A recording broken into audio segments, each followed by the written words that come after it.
Los niños y niñas pasan a su escuela bíblica. Este es el momento. Damos esta oportunidad para que los niños tengan su experiencia de adoración, donde también ellos habrán de estudiar la palabra de Dios. Les recordamos que nuestra pastora se va a integrar con nosotros aquí el próximo domingo, que ella se encuentra en unos días de descanso y esperamos que todos nosotros estemos orando por ella, siempre orando por su salud y orando para que sus fuerzas sean renovadas, no para trabajar más, para eso no es para que ella pueda, ¿verdad?, continuar su ministerio y nosotros al lado de ella colaborando en el reino de Dios. Haz el bien y no mires a quién. Miren, todos los pueblos tienen dichos y refranes que de alguna manera recogen la sabiduría y la sagacidad popular, aunque algunos de ellos también pueden transmitir prejuicios e ideologías que necesitamos eliminar. Pero la experiencia de un pueblo o de un determinado grupo o lugar era la que se encargaba o se encarga de acuñar esas frases que son breves, pero que son experiencia de vida, expresan alguna experiencia de vida. Los refranes y los dichos tienden a ser cortos y también muy fáciles de memorizar. Y como decíamos, son transmitidos de alguna manera de generación en generación. Quienes más refranes siempre han utilizado son la gente mayor, ¿verdad? Porque de ellos, de los abuelos, de los padres, es que hemos aprendido todas esas frases. Puerto Rico también tiene sus refranes y tiene sus frases. Algunos posiblemente nos llegaron de otro lugar y nosotros lo utilizamos. A lo mejor otros países utilizan los nuestros. Lo bueno es, ¿verdad?, que nos enriquecemos, las culturas, nos podemos enriquecer y los pueblos unos de los otros. Y pensando en algunas frases, algunos refranes nuestros,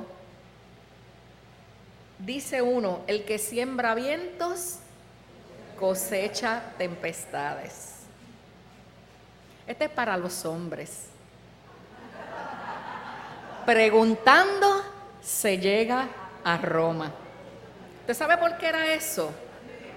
Porque el Imperio Romano, como era tan gigantesco, construyeron distintos caminos que llegaban a la capital, que era Roma, la capital del imperio, y de ahí es que surge esa frase: todos los caminos conducen a Roma.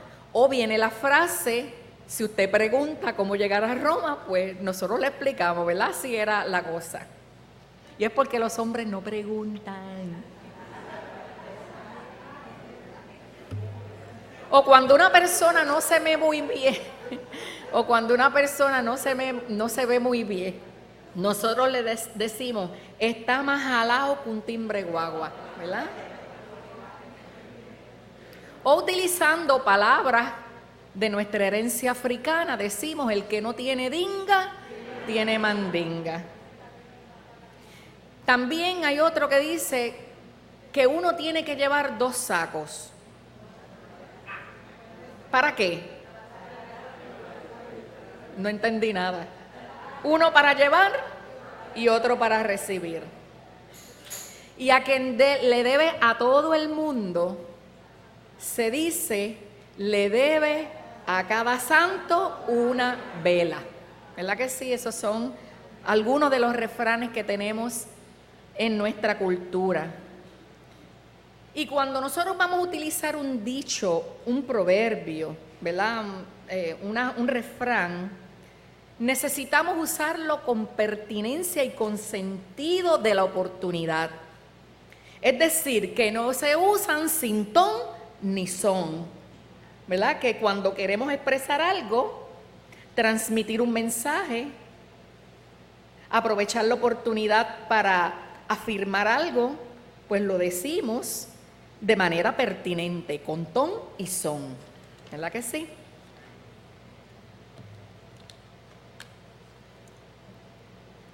Que no le había quitado el clip a las páginas. Así que en resumen podríamos decir que los refranes son dichos populares que enseñan, explican, aconsejan algo sobre algún determinado tema o experiencia de vida. Y son efectivos para educar porque a través de una frase que es simple y es corta, podemos enseñar a alguien cómo actuar o qué hacer ante determinadas circunstancias de vida.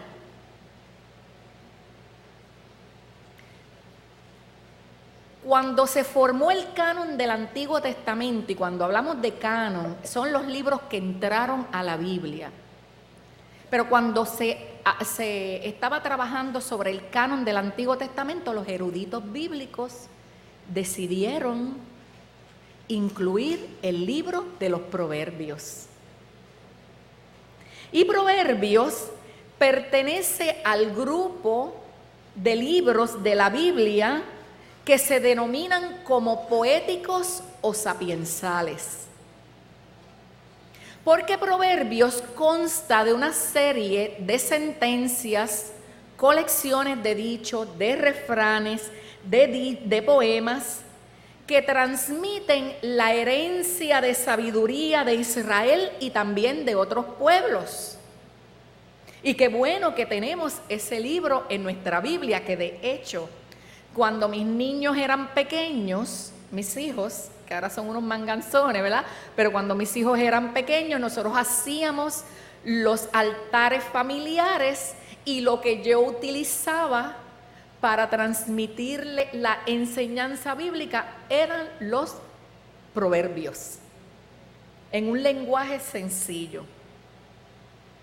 Y a pesar de que estos proverbios forman parte de otra cultura que no es la nuestra, y algunos de ellos nos pueden parecer muy extraños o hasta ajenos, lo cierto es que en su mayoría estos proverbios no pierden vigencia y nos pueden enseñar a vivir y adoptar comportamientos que serían los más adecuados para ciertas circunstancias o momentos. Muchos proverbios, o la mayoría de ellos, ¿verdad?, se centran en ámbitos de la vida que no están reguladas por cuestiones culticas o que no pertenecen a los mandamientos del Señor. Sin embargo, la religión, ¿verdad?, la religión de Israel marcó con su sello muchos de estos proverbios. Y por eso, desde que usted hable el libro de Proverbios, en el capítulo 1, usted va a encontrar que se establece desde el principio que el principio de la sabiduría es el temor a Jehová o al Señor. Así que quien quiera ser sabio, quien quiera ser prudente, tiene que escuchar, entender, instruirse en esa sabiduría que es la que proviene de Dios. Porque de lo contrario, si no es sabio, se convierte en una persona necia. El proverbio que yo he escogido en esta mañana para reflexionar ha sido leída y dice de la siguiente manera, lo voy a leer en la versión de estudio de la Reina Valera, cuando dice: si tienes poder para hacer el bien, no te rehúses a hacerlo a quien lo necesita. No le digas a tu prójimo: vete, vuelve de nuevo, mañana te daré, cuando tengas contigo que darle. Vamos a ver ese proverbio parte por parte. Si tienes poder para hacer el bien. Se parte de la premisa que todos nosotros tenemos el potencial de hacer el bien o no hacerlo. Porque depende de la voluntad. Si tienes la voluntad para hacer algo, hazlo. Y lo segundo que dice es hacer el bien. ¿Y qué es hacer el bien? Recuerden que a mí me gusta hacerle preguntas a los textos.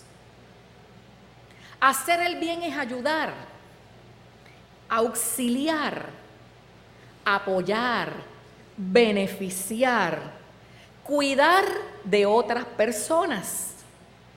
Significa también hacer lo correcto porque tiene que ver con el sentido ético y moral de nuestro comportamiento. Y ambos sentidos de la palabra van tomados de la mano. Hacer el bien es entonces una acción, un gesto, un acto de desprendimiento que se da desde la bondad, desde la generosidad, desde la misericordia, la compasión, la solidaridad y también desde el amor. Cuando nosotros hacemos el bien a otros, nos humanizamos. Demostramos nuestra calidad humana, nuestra capacidad para ejercer la voluntad para dar lo que tenemos. Hacer el bien debe entonces estar revestido de motivos que sean puros y sean elevados como los que hemos mencionado hace un momento. Hacer el bien no se trata de una obligación, ni de un acto para demostrar que somos buenos, o que tenemos mucho o tenemos poco. Ni tampoco lo hacemos para calmar nuestras conciencias adormecidas por el consumismo desmedido, ni por el desperdicio bochornoso de bienes. No es por eso que lo hacemos. Debemos hacer el bien porque es un mandato divino. Al que tiene sed, dale de beber. Al que tiene hambre, dale de comer. Al que está en la cárcel, visítale. Acoge al extranjero, no lo despidas. Visita al enfermo. Porque cuando así hacemos, es como si lo hiciéramos a Cristo mismo. ¿Y sabe qué? Dios se agrada de que así hagamos. En el libro de Hebreos dice de la siguiente manera: y no olvidéis de hacer el bien y de la ayuda mutua, porque de tales sacrificios se agrada Dios. Debemos hacer entonces el bien porque es un mandato divino y porque nosotros amamos a Dios. Y porque amamos a Dios, nos enseñó que amemos también a nuestro prójimo. Así que dar de lo que tenemos, hacer el bien, es amar. Tan recientemente como este viernes pasado, yo tuve una conversación con Griselda. Yo no sé si ella está aquí todavía o salió, está en otro lado. Pero yo tuve una conversación con Griselda, la hermana de nuestra hermana Viviana. Y Griselda es pastora en un barrio de la República Dominicana. Entre las muchas cosas que ella hace como pastora, un ministerio que ella tiene cerca de su corazón es el de la cocina. Porque ella prepara alimentos para la niñez que no tiene alimentos o que tiene pocos alimentos en su comunidad. Diariamente ella cocina para 200 niños. Y ella dice que si hay algún adulto que se arrima, ella también le da comida. Y oiga que yo dije, diariamente alimenta a 200 niños. Griselda, estoy hablando de ti. Y uno se pregunta, ¿y qué motiva a esta hermana nuestra de la República Dominicana, a hacer el bien a unos niños pobres y hambrientos? No es por pena, ni tampoco por ay bendito. Es el amor de Dios. Que como decía el reverendo Florentino Santana, se nos mete en las entretelas del alma y se convierte en acciones concretas. Se convierte en poder hacer el bien a quien necesita. Que no necesita de nuestra pena ni del ay bendito, sino que lo que necesita es de nuestra mano amiga, de nuestra mano amorosa, de nuestra mano que está llena y que nosotros podemos dar. Porque lo hacemos por compasión y lo hacemos por amor y lo hacemos por la bondad que Cristo ha puesto en nuestros corazones. Cuando Griselda vio la cocina, porque estábamos allí de nuestra iglesia, ella estaba maravillada. Ella decía, pero qué equipo tan extraordinario tienen ustedes. Qué bien equipada está esa cocina.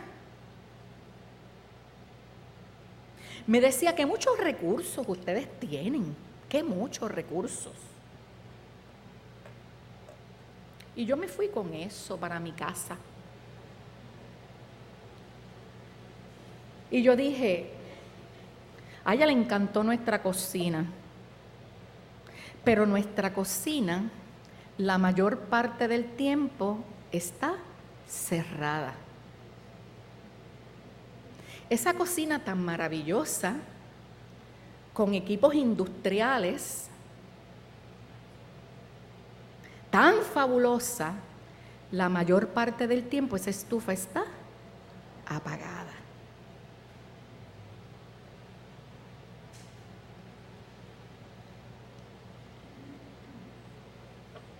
Y yo me decía, bueno, si Griselda tuviera esa cocina nuestra, ella no cocinaría para 200 niños. Ella alimentaría el barrio entero, ¿Sabe lo que pasó con Griselda? Que Griselda vio la necesidad.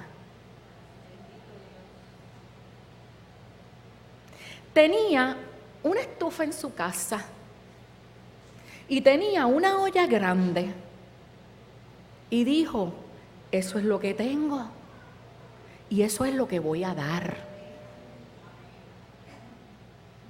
Y lo hace con entusiasmo y con sentido de servicio. Y lo que comenzó un día lo continúa hasta el día de hoy y sabrá Dios hasta cuándo más lo continuará. Cuando nosotros hacemos el bien, nos humanizamos. Oiga, la gracia de Dios nos arropa. Y nos llenamos de mucho gozo al ver que nosotros podemos bendecir a otros dando de lo que tenemos. Que no es poco, no es poco. Dios nos ha dado mucho. Lo dijo Griselda, que muchos recursos ustedes tienen. ¿A quién hay que hacer el bien? Continúa diciendo el proverbio. Pues a todo el que tenga necesidad. Miren qué simple. A todo el que tenga necesidad. No es a unos pocos, no es a unos sí y a otros no, es a todos. No es al que me cae bien, al que se me haga más fácil suplirle la necesidad. Conozcamos o no conozcamos a la persona, estemos de acuerdo o no estemos de acuerdo con esa persona, sea cristiano o no sea cristiano. Si hay necesidad, se sirve al que tiene la necesidad. Ese fue el ejemplo que nosotros aprendimos de Jesús. El modelo nuestro está en la Biblia. Jesús dio lo que tenía. Y lo dio a hombres, y lo dio a mujeres, y lo dio a leprosos, y lo dio a prostitutas, y lo dio a publicanos. Y lo dio al que tiene hambre, al que tenía sed, a los ciegos, a los sordos, a los endemoniados, a los que tenían buena reputación y a los que tenían reputación dudosa, a los ricos, a los pobres, a los religiosos y a los no religiosos. Le dio de lo que tenía al que tenía necesidad. Por eso tanta gente se acercaba a Jesús. Pero una vez Jesús se resistió a hacer el bien. Y esa es la famosa narración bíblica que a nosotros nos choca muchísimo. ¿Se acuerdan de la mujer cananea en Mateo o la sirofenicia, como la llaman en Marcos? Yo voy a hablar de la del Evangelio de Mateo, porque no es, aunque la narrativa es parecida, no es la misma. Esa mujer tenía una hija que era atormentada por demonios o por un demonio. Y cuando la mujer vio a Jesús, gritaba detrás de él y le pedía, le gritaba que tuviera misericordia de ella. Pero Jesús no le contestaba. Parecía que la estaba ignorando. Y los discípulos le dijeron a Jesús: oye, como esa mujer está molestándonos tanto y detrás de nosotros, vamos a despedirla. Y Jesús hace una afirmación en el libro de Mateo que llama nuestra atención, porque le dice: yo he venido para las ovejas perdidas del pueblo de Israel. En otras palabras, esta mujer no es judía. Ella era una persona ajena a la prioridad de la misión de Jesús, que estaba entre los judíos. Pero ella no se da por vencida. Y ella, postrada, le rogaba que la socorriera. Y yo me imagino esa escena. Una madre que está desgarrada por el dolor, pidiendo a gritos que Jesús ayudara a su hija. Su necesidad era muy profunda. Y de la boca de Jesús salen palabras que a nosotros nos chocan. Y son palabras duras. Le dice: no está bien tomar el pan de los hijos y echarlo a los perros. Uy, ¿verdad? Qué terrible. Los judíos le llamaban perros a los gentiles. Pero la mujer le contesta: sí, Señor. Fíjense que lo llama Señor. Pero aún los perros comen de las migajas que caen de las manos de sus amos. Está fuerte el asunto, ¿verdad que sí? La mujer, en vez de defenderse por haber sido identificada como un perro, llama a Jesús Señor y reconoce su autoridad.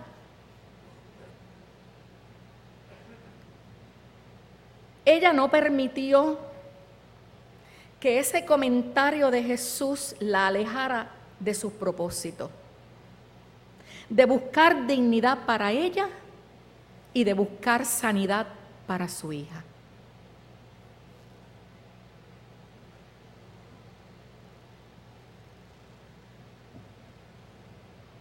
Y Jesús, la reacción de Jesús fue maravillarse ante la fe de aquella mujer. Y dice el texto que su hija fue sanada en aquella hora. Qué tremenda lección le dio esa mujer a Jesús. Haz el bien y no mires a quién. La siguiente parte del proverbio advierte que no nos rehusemos a hacer el bien cuando tenemos en nuestras manos el poder de hacerlo. Y yo pienso, estando nosotros, estando tú y yo, la humanidad entera perdida, alejados de Dios, Dios nos dio a su Hijo Jesucristo. Porque de tal manera, dice el texto, de tal manera amó Dios al mundo que dio a su Hijo unigénito para que todo aquel que en Él cree no se pierda, sino que tenga vida eterna. Dios vio nuestra condición, nuestra necesidad, nuestro pecado y nos salvó mediante la sangre de Cristo derramada en la cruz del Calvario. Oiga, Dios no nos ha negado ningún bien.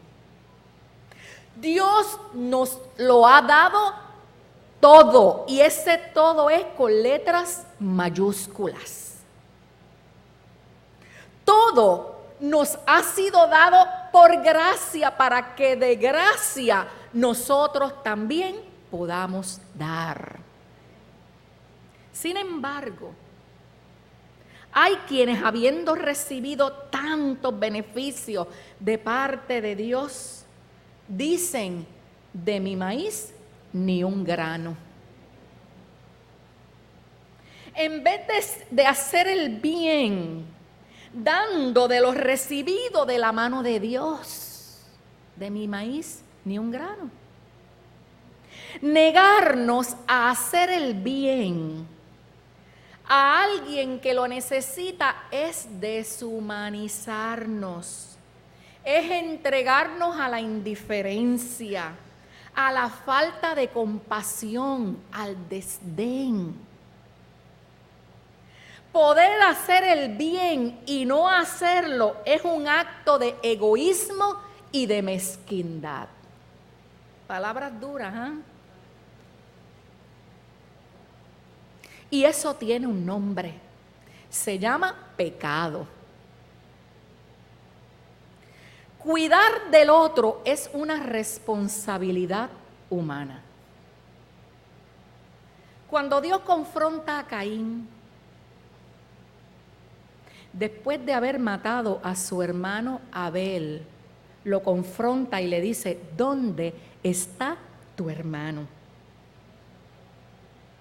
Ese "dónde está tu hermano" implica que tú y yo no somos islas, que no vivimos alienados de los demás. Lo que implica es involucrarse, acercarse, cuidar, proteger y velar por el bienestar de los demás. Si nos negamos o rehuimos a hacer el bien a alguien que está en necesidad, es faltar a nuestra responsabilidad delante de Dios, que una vez y otra nos pregunta: ¿dónde está tu hermano? ¿Dónde está tu hermana?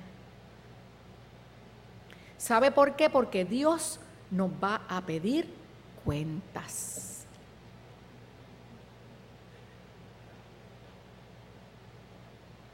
Y si nosotros nos negamos a hacer el bien a nuestro hermano que está necesitado, el Señor nos va a preguntar, ¿qué hiciste?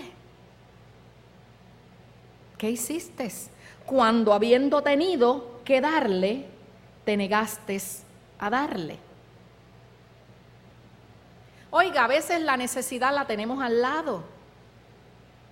La vemos o no la vemos, ¿verdad? O no la queremos ver.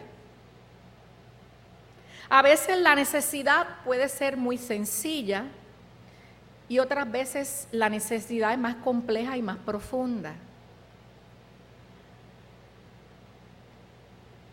Y el Señor no te pide que tú des lo que tú no tienes. El Señor te pide que des de lo que tienes. Que des dentro de tus posibilidades. Por tanto, no rehúses a dar de lo que tienes. No rehúses a dar lo que Dios ha puesto en tus manos para darlo a otras personas. Voy terminando. El proverbio concluye diciendo, no digas a tu prójimo, anda, vete, vuelve de nuevo, mañana yo te daré, mañana. Cuando tengas contigo que darle. La necesidad es hoy, no es mañana. Mañana podría ser tarde. Porque mañana esa persona, si no hay quien le haya dado una mano, mañana no va a necesitar una, posiblemente necesite dos. O quizás se muera. O quizás nos morimos nosotros y no tuvimos la oportunidad de dar. Mañana, ¿verdad? Ese podría no estar. Además, nosotros hoy estamos bien. Nosotros disfrutamos de unas comodidades. Pero mañana, yo no sé si yo voy a carecer de algo mañana. Es decir, que el necesitado podría ser yo. O mis hijos. ¿Y qué yo querría que la gente hiciera conmigo o con mis hijos? Hoy por ti, mañana por mí. Tenemos hoy en nuestras manos la oportunidad de dar. Tenemos hoy en nuestras manos la oportunidad de hacer el bien a alguien. Son oportunidades que Dios y la vida nos da. Hoy es el día para actuar. Hoy es el día para dar. Hoy es el día que la necesidad está tocando a nuestras puertas. No hay tiempo que perder, mi hermano y mi hermana, ¿sabe? No se pueden perder las oportunidades. No las podemos desperdiciar ni despreciar. Así que la llamada, la visita, la oración, hay que hacerla hoy. Amén, Señor, amén. ¿Verdad? El abrazo, la mirada, hay que darlo hoy. La comida, la ayuda material, la ofrenda, la bendición, hay que darla hoy.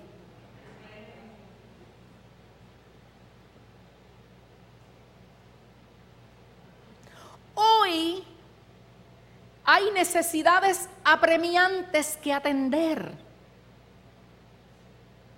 Así que si no aprovechas hoy, mañana puede haber otra necesidad y pasado mañana van a seguir las necesidades y se siguen acumulando. ¿Y quién da? ¿Quién responde? ¿Quién va? En conclusión, yo te invito, mira a tu alrededor. ¿A quién tienes la oportunidad de hacerle bien hoy? ¿Qué necesidades tú puedes identificar en tu hermano, en tu hermana, cuando sales a la calle, cuando caminas por el barrio, cuando estás entre tus vecinos? ¿Qué puedes identificar? Y esta pregunta es muy importante. ¿Qué te has rehusado a dar, que Dios te ha dado y te está diciendo, dalo y es hoy? No mañana, es hoy. Con esas preguntas en nuestras mentes nos acercamos a la mesa del Señor. Y desde la mesa reflexionamos, pensamos, Señor, ¿a quién le puedo hacer el bien? ¿Qué puedo dar? ¿Y a qué me he rehusado dar? ¿Qué me he rehusado dar? Pedimos a los diáconos ancianos que se acerquen a la mesa del Señor. Y estamos la iglesia en pie y cantamos.